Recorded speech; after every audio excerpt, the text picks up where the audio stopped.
Baiklah, bismillahirrahmanirrahim. Assalamualaikum warahmatullahi wabarakatuh. Perkenalkan, nama saya Muhammad Tekalkan. Saya dari PTA D3 2018. Di sini saya akan menjelaskan mengenai sistem kontrol. Baiklah, langsung saja ke makalahnya. Baiklah, untuk pertama itu mengenai latar belakang dari sistem kontrol. Sistem kendali atau sistem kontrol merupakan hal yang penting di era teknologi informasi maupun di dunia industri yang modern ini.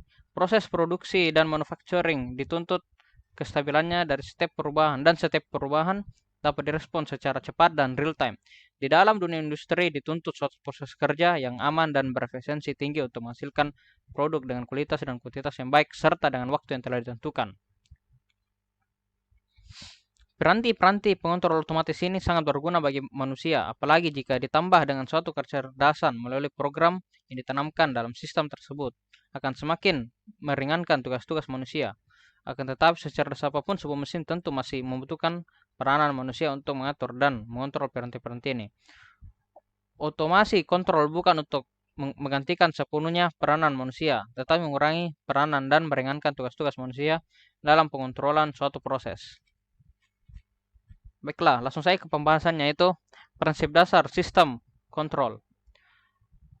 Sistem kontrol untuk kendali. Kontrol sistem merupakan suatu alat atau sekumpulan alat yang berguna untuk mengendalikan, memerintah, dan mengatur keadaan dari suatu sistem.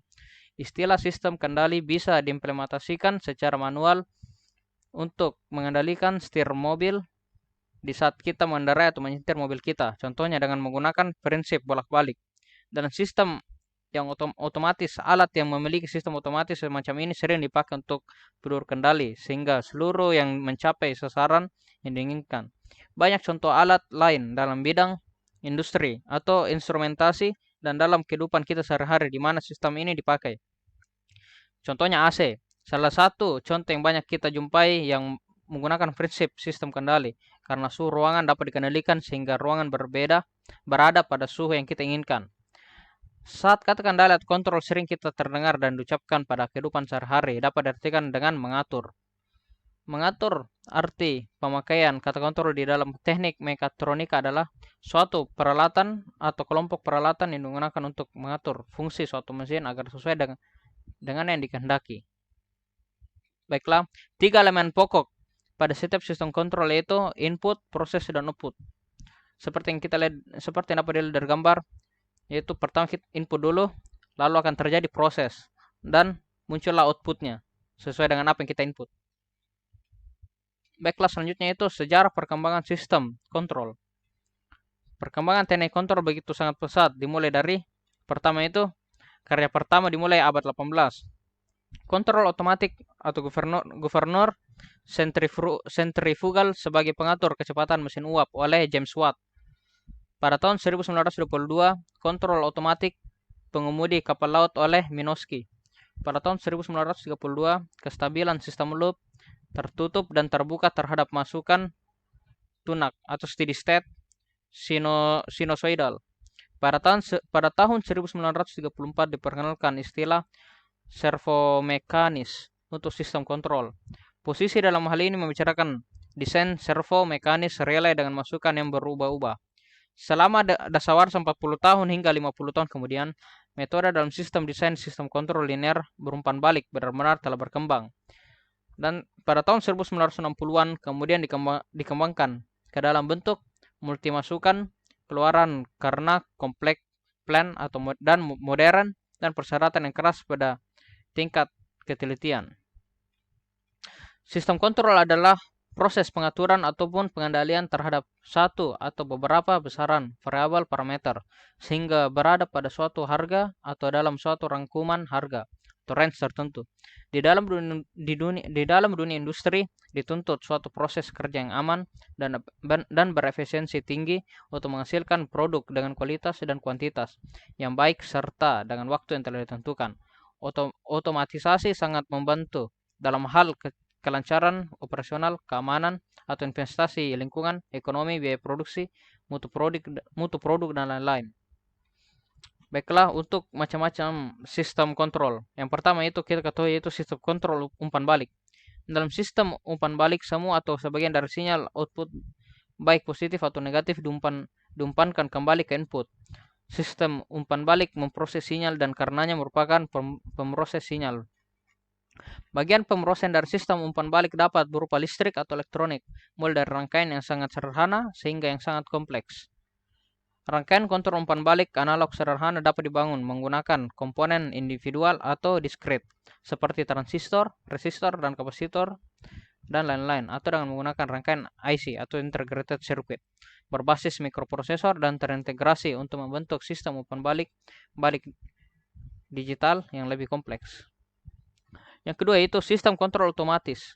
Sistem kontrol otomatis adalah sistem kontrol umpan balik dengan acuan masukan atau keluaran yang dikehendaki dapat konstan atau berubah secara perlahan dengan berjalannya waktu, dan tugas utamanya adalah menjaga keluaran sebenarnya berada pada nilai yang dikehendaki dengan adanya gangguan. Yang ketiga itu sistem kontrol loop tertutup. Sistem kontrol loop tertutup adalah sistem kontrol yang sinyal keluarannya mempunyai pengaruh langsung pada aksi pengontrolan. Sistem kontrol loop tertutup juga merupakan sistem kontrol berumpan balik. Sistem sinyal kesalahan penggerak yang merupakan selisih antara sinyal masukan dan sinyal umpan balik yang dapat berupa sinyal keluaran atau suatu fungsi sinyal keluaran atau turunannya. Diumpankan ke controller untuk memperkecil kesalahan dan membuat agar keluaran sistem mendekati harga yang diinginkan. Dengan kata lain, istilah loop tertutup berarti menggunakan aksi umpan balik untuk memperkecil kesalahan sistem. Sistem kontrol loop terbuka. Sistem kontrol loop terbuka adalah suatu sistem yang keluarannya tidak mempunyai pengaruh terhadap aksi kontrol. Artinya sistem kontrol terbuka keluarannya tidak dapat digunakan sebagai umpan balik dalam masukan.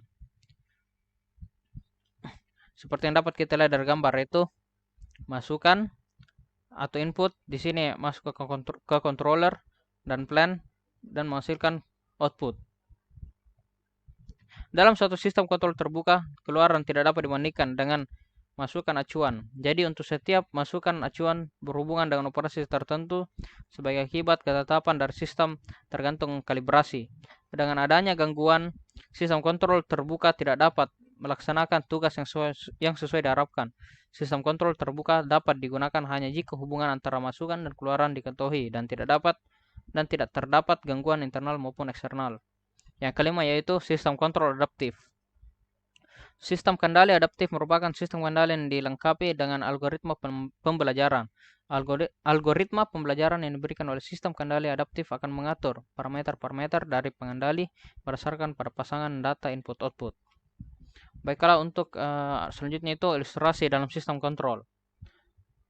Sistem kontrol kecepatan Governor Watt. Prinsip dasar dari Governor Watt untuk mesin dilukiskan dengan diagram skematik pada gambar 98. Besarnya laju aliran bahan bakar yang masuk ke silinder mesin diatur sesuai dengan selisih antara kecepatan mesin yang diinginkan dan kecepatan mesin yang sebenarnya. Yang kedua itu sistem kontrol suhu. Diagram kontrol suhu dari kompor listrik. Suhu tersebut diukur oleh sensor suhu, komponen yang menghasilkan sinyal analog. Besaran tegangan suhu dalam bentuk sinyal analog dikonversi menjadi besaran digital oleh konverter A atau D. Suhu digital analog atau digital. Suhu digital tersebut dimasukkan ke controller melalui sebuah antarmuka atau interface. Suhu digital ini dibandingkan dengan suhu masukan yang diprogram, dan jika terdapat penyimpangan atau kesalahan, controller mengirim sinyal ke pemanas melalui sebuah antarmuka, penguat, dan relay untuk membawa suhu kompor ke nilai yang dikehendaki. Seperti gambar di bawah ini. Sistem kontrol suhu ruang penumpang mobil. Sistem kontrol suhu dari ruang penumpang mobil. Suhu yang dikehendaki dikonversi menjadi tegangan adalah masukan ke controller.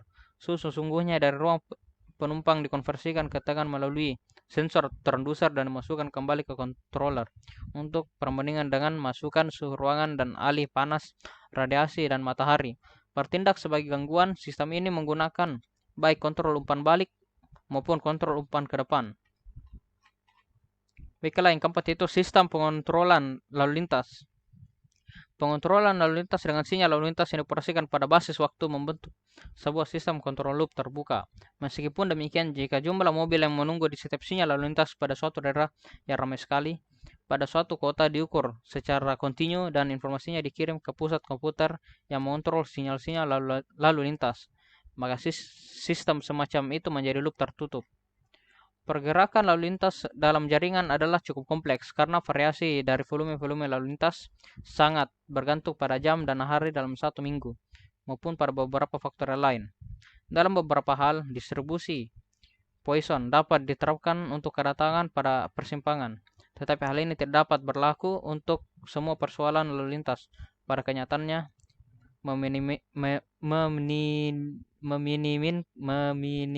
meminimkan waktu tunggu rata-rata adalah suatu persoalan kontrol yang sangat kompleks. Yang kelima yaitu sistem kontrol, inventarisasi, dan sistem bisnis. Pemrograman laju produksi dan tingkat persediaan barang di industri merupakan contoh lain dari sebuah sistem kontrol loop tertutup. Tingkat persediaan yang sebenarnya merupakan keluaran sistem dibandingkan dengan tingkat persediaan yang diinginkan, yang dapat berubah dari waktu ke waktu sesuai dengan pasaran. Jika ada perbedaan antara tingkat persediaan yang sebenarnya dengan tingkat persediaan yang diinginkan, maka laju produksi disetel sedemikian rupa sehingga keluaran selalu mendekati level yang diinginkan, yang dipilih untuk memaksimumkan keuntungan. Seperti ini sistem kontrol interferensi dan sistem bisnis inventarisasi. Baiklah, yang terakhir sebelumnya itu, baiklah selanjutnya itu penutup. Kesimpulan, sistem pengendalian sistem kontrol merupakan sekumpulan peralatan yang bekerja sama dengan tujuan untuk mengendalikan sesuatu secara umum dalam sebuah sistem kontrol. Terdapat 4 komponen, yaitu input, sistem, output, dan proses. Masukan atau input adalah rangsangan dari luar yang diterapkan ke sebuah sistem kendali untuk memperoleh tanggapan tertentu dari sistem pengaturan. Masukan juga sering disebut respon keluaran yang diharapkan. Keluaran atau output adalah tanggapan sebenarnya yang didapatkan dari suatu sistem kendali. Proses adalah berlangsungnya operasi pengendalian suatu variabel proses, misalnya proses kimiawi, fisika, biologi, ekonomi, dan sebagainya. Sistem adalah kombinasi atau kumpulan dari berbagai komponen yang bekerja secara bersama-sama dan mencapai tujuan tertentu. Baiklah, mungkin hanya itu dari saya. Terima kasih. Wassalamualaikum warahmatullahi wabarakatuh.